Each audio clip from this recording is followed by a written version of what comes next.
This is Distant Replay, the podcast that goes back in time to relive all the greatest events that we witnessed in sports. From upsets, to championships, to cultural moments, we discuss it all. Coming up on today's episode. I eat the pizza. All by myself. Nobody else eats it. Eat the pizza.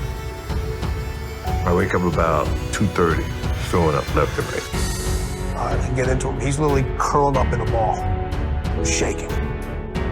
Because, man, find a team doc now. So it really wasn't the flu game. It was food poisoning.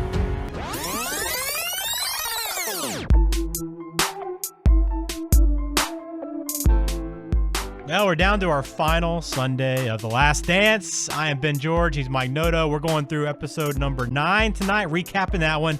A great episode. We're nearing the finale. A lot to talk about tonight. We got Reggie versus MJ. We got the 97 NBA Finals. We have the flu game, now known as the food poisoning game. Do we actually believe that story or not? We have Steve Kerr, his relationship with Michael, plus his dad's story, and a little bit more to get to on this episode. Mike, welcome in, pal. Glad to be back on with you after another Sunday of The Last Dance. Hard to believe, man. It's already been 5 weeks that we've been watching this. I know. I have no idea what I'm going to do next Sunday, but we ended it here with 2 very good episodes, in my opinion. Yeah, I agree as well. And before we get into it, I want to remind you a couple things. On Twitter, @Distant Podcast. We're on YouTube as well.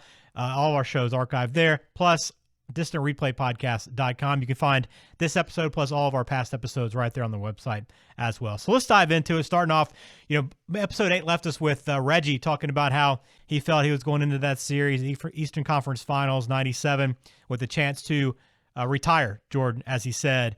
There's obviously a lot of real good moments in the series. I want to start off with probably one of my biggest takeaways was when Jordan said to Reggie, after he'd been talking trash, "You don't talk trash to Black Jesus." That was one of the best lines of the whole show. Yeah, I think it's because you think of a guy like Jordan that you know all of his nicknames or Right. what people called him, and I'd never heard that one before. That was a new one. Yeah, and that's what Reggie now refers to him a lot of times when he's talking to him. But so this series was a big one, and I know you remember this series pretty well. And I guess you probably weren't surprised when Jordan said that the Pacers were probably maybe behind the Pistons the toughest team that they had to face in his whole run. Yeah, I'm not surprised by that because the way I look at it is this: that 98 Pacers team was better than any of the Knicks teams because they just had more firepower. When you think about all the good players they had, I mean, these are all the guys I'm about to name were above average to very good NBA players. You had Reggie Miller, both Dale and Antonio Davis, Rick Smits. You had Jalen Rose. You had Mark Jackson on that team. That team was loaded, man. And Chris Mullin also. Derek McKee was on that team too. Derek McKee. Yeah. Travis Best. You had a lot of just every player was good, and they were like 9 or 10 deep. So I actually agree with Jordan. When you look back, this might have been the best team they played, period, outside of the Pistons, in the last, 8 year, the 8-year run that they had since they lost to the Pistons. Yeah, probably fair. You could probably make that argument for sure. And Jordan seemed to feel that way. This series is obviously back and forth. The ending in Game 4 was a pretty incredible one. And I'd kind of forgotten about the way that one ended. I mean, I still remember the Reggie shot, but I still forgot the other side of that with 0.7 left that Michael almost hit that shot. And the fact that Larry Bird knew something was coming. Yeah, that look, I mean, the reason why, I remember the Reggie Miller shot, but the thing that you remember most from that game is when Reggie Miller hit that shot and Bird just no reaction, just a stoic look on his face. And it's crazy that a series that was a 7-game series, as we're going to get to here in a second, that look is the one thing you remember. It was pretty amazing. And I guess the other big thing people were talking about from that series, kind of a side note, but not game related, but the woman, the blonde-haired woman in one of the first few rows that was one of the most aggressive female fans I've ever seen. Yeah, she's right behind the Bulls bench. Not only was she screaming, but I don't know if you've ever had someone scream at you and point at you at the same time, as if screaming at you isn't bad enough. That's what this lady was doing, man. She was brutal. And it was a topic of discussion on social media today, but someone's got to know who that lady is. Yeah, I want to say, I didn't kind of follow up on it very much, so I could be wrong. But I know that there might have been a radio station up in that area, maybe in Indy, that had an interview with somebody. At least I think I saw a passing of it. I didn't have a chance to look into it. But, yeah, I mean, somebody has to know who that lady is. And, you think 20 years later, this lady's probably what? I think she was probably, 35, 40? Maybe in that. So she's probably 60, and now she's looked at as this lady that was dropping GDs and Fs like it was going out of style. I mean, it wasn't like normal, like, trash talk, kind of sweet. Like, this was aggressive, like anger, true, pure, like hatred. Venom is the word. The venom is the word I think of. And look, Market Square was a tough place to play because you had, Betsy leading the charge there right in back of the Bulls bench. I mean, it's so bad that a couple of the players even turned around, if you noticed, during the documentary, and looked at her like, what is this? So, I mean, you got guys, these Bulls players are used to getting screamed at in every arena they go to. For them to have a reaction like that just tells you something. Yeah, I mean, it does. And that was quite a remarkable moment. But overall, that series, I think you referenced it.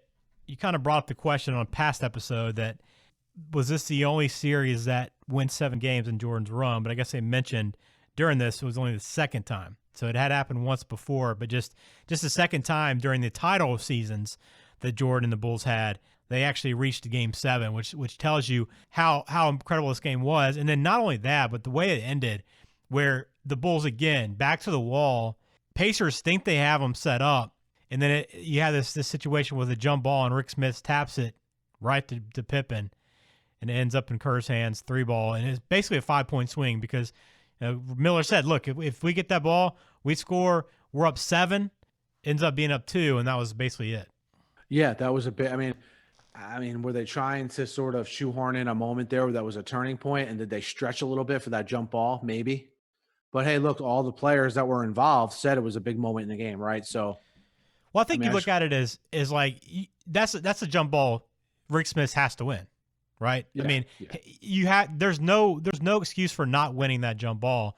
And the fact that they didn't and it ended up turning into a 3, sure, it's probably there's probably a number of plays you could look at, but it's one of those when you're watching those a game in the moment and the ball bounces the opposite way of what it should have, and that ball should not be with the other team, and ends up costing you a 3 of everything. Yeah. Momentum switches, like I don't think it's overhyped and hyperbole to say that might have been the turning point, and even Miller and a few other guys kind of backed that up. But either way, that game still goes down the wire, and incredible finish, whatever else.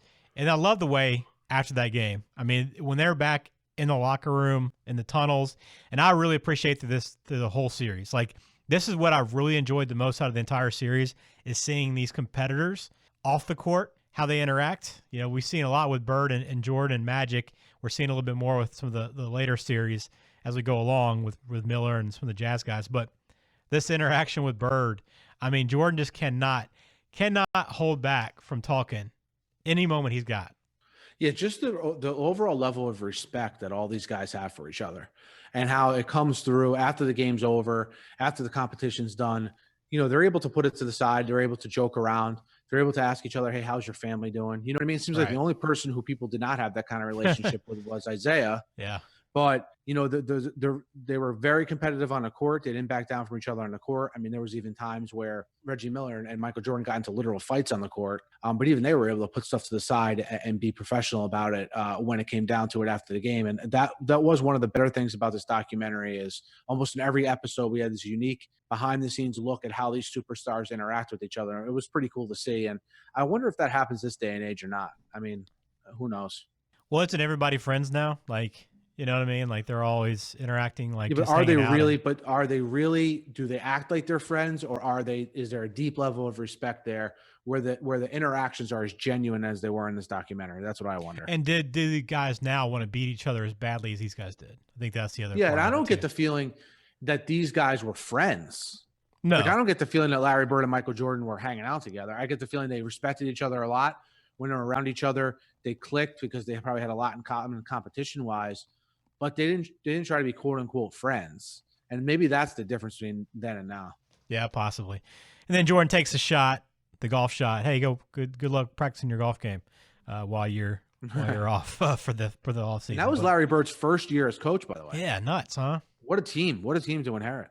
Yeah, he had a nice career in many different aspects of basketball, and I think I kind of forget about everything he did after basketball, but this kind of speaks to how successful he was. What else from that series, Mike, did you really latch on to? Anything else? I think we hit on everything from that series. It just was it's one of those things where I don't think I think I'd forgotten a little bit just how competitive that series was. And watching this documentary as a whole, seeing the first plays of the Jordan run with the Bulls till the very end, this is when I felt watching it, they were most on the ropes. Yeah, I would agree with that as well. So we go to 97 NBA Finals. After this, they survive and move on and face the Utah Jazz, a very good Utah Jazz team, the first of 2 straight meetings with the Jazz in the finals. And I love it. We got to find out what Jordan's motivation is from the start. Motivation for the series, your boy Karl Malone wins MVP, and that's all he needed to get fired up in this one. And the other part of it, too, was Jordan goes back to a moment with Bryon Russell, the guy he's going to face in this series quite a bit, and who ends up being one of the iconic parts of the picture that captures Jordan's final shot with the Bulls. But I love that he goes back and can remember back to one of the first times he ran across Bryon Russell when they were out of practice. He had just stopped by when he was out of the game, and Russell was talking about how you're lucky you're not playing now and I'm not guarding you. And Jordan just holds on to that memory until this moment. It's almost like these things, and I don't know if he's got an incredible memory or if some of this is just manufactured along the way, and it's how he remembers things. It may not be actually how it happened, because there's just too many of these instances where I guess a lot of people, you always want to take shots at the king, right? What did Omar in The Wire say, Mike, your boy? You come at the king, you best not miss. Exactly. And so I think a lot of guys are taking those shots, but time after time, guys were missing. Yeah, Malone, I remember the Malone storyline from back in the day. There was a time period, for those of you who don't remember or you weren't following the NBA then, where it was just kind of like LeBron now. It's too easy to just give LeBron the MVP every year. So these years where the year where Barkley got the MVP, year where Malone got the MVP, and I'm probably forgetting some others, but Jordan was the best player in the league. But, a guy like Malone had a great season this season. Malone was a great player in his own right. I mean, he got his MVP. Gave Jordan fuel, obviously. The Bryon Russell issues, the Bryon Russell storyline.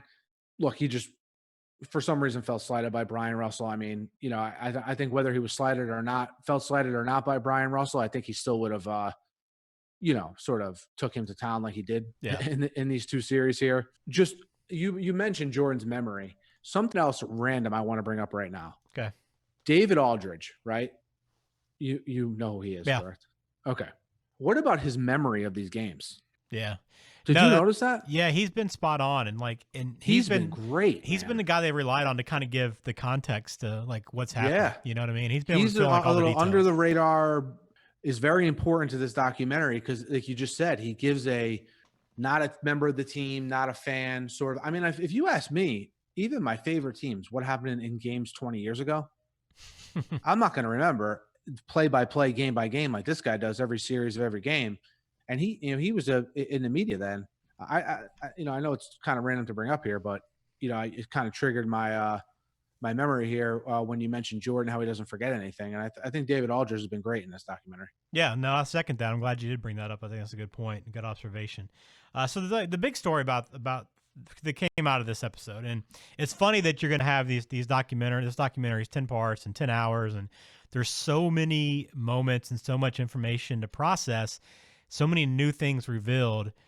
But one of the biggest things, and something everybody's going to be talking about for a while, because it's always kind of been one of those moments of Jordan's career that we all talk about, and that's the flu game that happened in this 97 finals, game 5. And we've always been led to believe Jordan had the flu, was feeling awful coming into that game, and fought through it, was dehydrated. You could see he had very, very little energy, but stepped up his game, carried the Bulls, and won that game. We come to find out, at least as far as Jordan wants to tell it, that he got food poisoning in Utah and said, so I want to quickly go through this story real quick, Mike, and just kind of get your initial reaction to what you heard. So he says he orders pizza. It's late at night, and room service is done, and there's not anything really open. There's like one pizza restaurant open. They order 5 delivery people from this restaurant, or 5 people involved with the restaurant, deliver the pizza to his room door in this hotel during the NBA Finals. He gets it. He says he eats it all. He doesn't give a piece to anybody else. No slices handed out. He eats it all, and then immediately a couple hours later, he's puking, throwing up. He's on the toilet, and that's the story. So, what was your initial reaction when you heard it? First of all, I mean, how many we've been told since this day, since that time period, that he got the flu. They were even saying it during the game. To find out it wasn't the flu was a little mind blowing. I had never heard that it was actually food poisoning. As far as the actual story goes, is it bizarre? Yes. Is the fact that 5 people came to deliver his pizza very strange? Absolutely. But I believe it, because the guys that told the story are his best friend and his trainer, and they don't really come across as they're going to make something like this up, and also have Jordan on board with it, and all their stories were exactly the same. But it's a very, very strange story. And I think more than likely what the scenario probably was is they knew they were delivering a pizza to the Bulls hotel. They probably didn't know it was Michael Jordan's. Yeah, that's fair. And I've had a chance, we recording this the night after the show aired, so I've had a chance to kind of read through stuff and listen to stuff. And kind of there's one rumor floating around, or one conspiracy theory, that he flew to Vegas that night and just I would imagine got hammered and blitzed and felt awful the next day. That's one theory, but I don't really buy that one. The other no one saw him. Right. Well, the other thing was Dan Patrick today on his show. I recommend going to listen to the interview with the director. He had the director of this documentary on The Last Dance, and there's some great conversation anyway. It's really great insight. But he provided a little more into this story, because he had heard, everybody kind of talking about this and was this true. But he said that what Jordan told him, and kind of what they talked about that didn't make the documentary, was that they get back to the hotel, and some of his guys got there before him and went ahead and ordered and ate before he got home, back to the hotel. So when he gets back a little bit later, probably, he'd already eaten. He was kind of upset with him, like, you guys couldn't wait on me. I'm going to order some food. You're not going to be included, basically. So he orders the pizza and was like not going to share because they had already eaten without him. So he was already kind of like, he holds a grudge, right? So he's like, I'm not going to share the pizza. The part on the delivery, he said, look, I wouldn't be surprised. And he said it was a pizza, an old Pizza Hut that I guess has since closed down. But he said I wouldn't be surprised if they came up to the room and like he went to the front desk and said, I got a pizza for whatever room. And the front desk guy might have said, hey, look, so, this is a Bulls hotel, you might have so-and-so up there. And he might have brought in some friends or called them and said, hey, I'm delivering here. Why don't you come up with me and help me deliver this pizza and see it through. But it is kind of odd that 5 guys went to the room and delivered a pizza. But, I mean, that's the story they're going with. And, I mean, it's hard to deny it.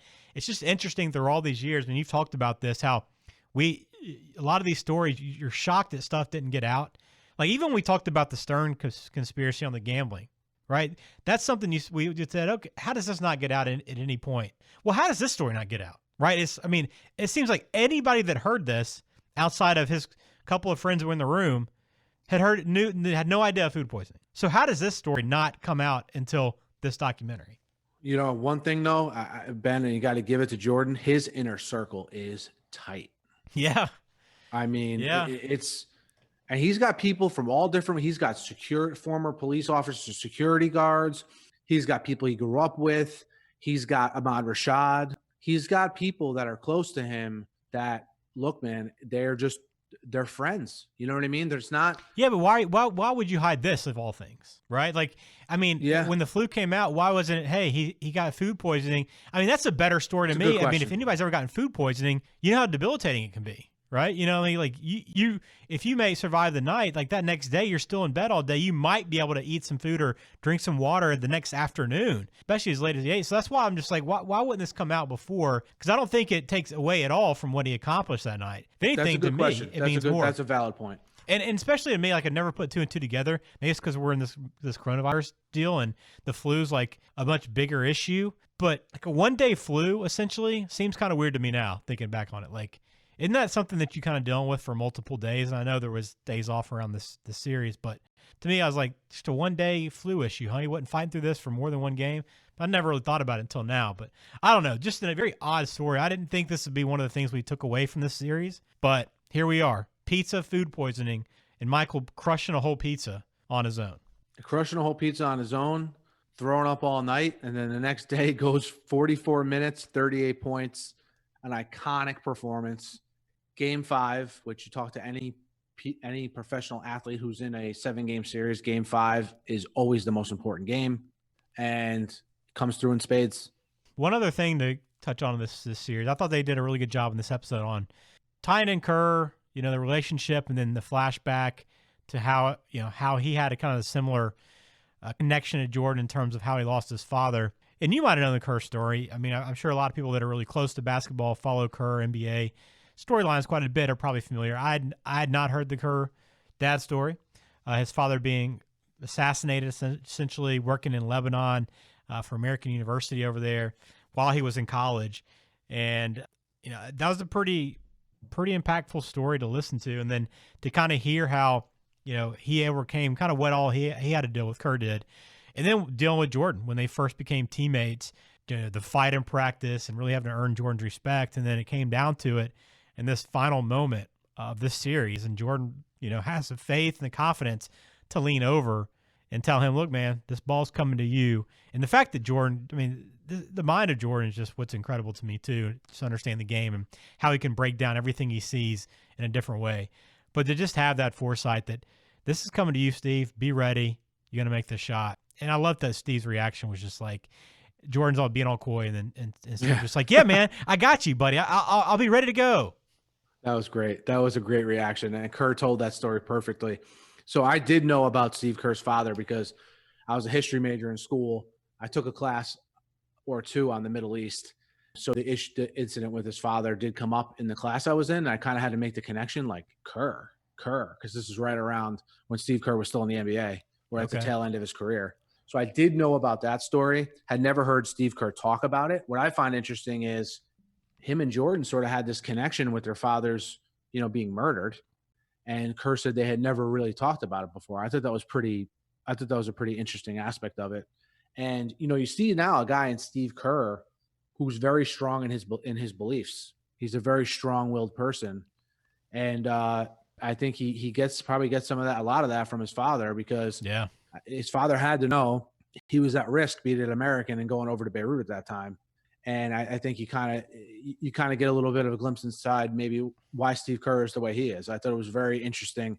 I don't really know a ton about Steve Kerr, so it was very, very eye-opening. Yeah, it makes sense to why he has some of the opinions he does politically, knowing who his father is. But, now that you said that on the Jordan Kerr, like I know they touched on it, and maybe it's just for Jordan, he never kind of broke through with it, really any of his teammates in terms of like getting through to that next level of a relationship, right? Like he got to know them on the court, locker room, like knew who they were as competitors, as basketball players, as athletes, but it's like he never went beyond that to make that next connection. Kind of like in this situation, you would think like it's a pretty significant connection to have. And I'm sure he had to know about it at some point. To not talk about that at all, it just seems like maybe that's just kind of how he dealt with most people. It's like he never really tried to make that extra push to know who you were beyond basketball, because that's all I really care about. Yeah, it looks like the only people he tried to – we're getting really deep here, by the way. But It looked like the only connections I think he tried to make like that, I don't think he even made a connection like that with Pippen, as weird as that sounds. No. I think the respect was there. I think the only people he had that kind of relationship with were his inner circle, the security guards, the good friends, the good personal friends, and then also with Phil Jackson. Right. I think his relationship with Phil Jackson was legit and more like a mentor-mentee relationship and a friendship more than anything. And we get into Jordan's security guards. Oof, that story with Gus was that was again one of the many eye-opening parts of this episode. Yeah, it was, and I think I've seen that he paid for Gus's medical treatments, I think, during this process. I've read that today after the fact. So yeah, I mean that, and I'm really glad that these guys kind of, after the fact, have kind of gotten this respect that kind of they deserve for who they were, and how trusted they were, and the relationship they had with Michael. I mean, when we saw at the end of the screen, or this episode, the screen was showing the kind of memory of these guys that Wozniak and Gus, and it was pretty. It shows you that those relationships. I mean, those were the guys that he trusted and he was close with and cared about, and I think you made a good point. We were talking before this, like Jordan knew to put these kind of people in his life, right? Yeah, he knew. I mean, he even said it at some point in the documentary. He said, I needed to surround myself with older, more experienced people that had my best interest at heart. And that's what you see in that guy Wozniak, who gave him the shrug a couple episodes. You see it with Gus, who became like a father figure to him, who he leaned on a lot when he was going through the stuff with his father. He returned the favor to Gus, later in his life. And he knew to have these kind of people around him. And I don't know if I don't think a lot of athletes have that presence of mind. I think people who are around them are the people who around a lot of athletes are people that are just going to either yes them to death or people that are their peers, Right. Maybe not a true, the term gets thrown out a lot, but maybe they don't have a true support system. And Jordan had that. And these guys were very, in my opinion, from watching this documentary front to back, were very instrumental in his success. I'll second that. I agree with that statement. So that's episode 9. Anything else we left off or skipped over, Mike? I mean, we went over Kerr and his father's situation, but his big shot to win Game 6 against the Jazz in the '97 finals, we went through, and in the huddle, and what a cool moment that was, because I'm sure you've been there as a player of sports just in your life, Ben, where you talk about something in a huddle or you go over something in practice, and it unfolds exactly like it needs to unfold in the game for everyone to be where they're supposed to be to take advantage of a situation. And then it's executed, and it's like the coolest feeling ever. Yeah, and he wasn't having the best series overall. And he talked about that. He didn't get many shots. He'd missed some key shots and hadn't played up to the level he wanted to. But Jordan had that trust in him, and that's what Jordan and that's one of the big parts of Jordan and that we kind of talked about in the moment and as his career developed, that he actually got that trust in his teammates, and it paid off in big ways in these series. And I'll say too, I'll give credit to Kerr on that speech he had in the championship parade, because it was delivered perfectly. A perfect joke in the moment, and a heck of a way to kind of cap off that season. Absolutely, very good episode, and I got nothing left. Yeah, you fired up for episode 10. That's our last one, man. Hard to believe it is in the books. We're about to be done with it, but we will have our thoughts on the final episode, including that last series with the Jazz, and we'll maybe have some takeaways from how we enjoyed it and what we thought was some of the top moments in the series. So that'll all be next on Distant Replay. We appreciate you listening to this episode. Make sure you hit subscribe, whatever podcast app that you listen on, and go to visit our website, distantreplaypodcast.com. We'll have this audio up there plus past episodes. We got our Twitter account, Distant Podcast, and YouTube as well. So plenty of ways to connect with us, but we appreciate you listening to this episode. Mike, another good time. Man, I'm looking to catch up for episode 10 and wrap this thing up.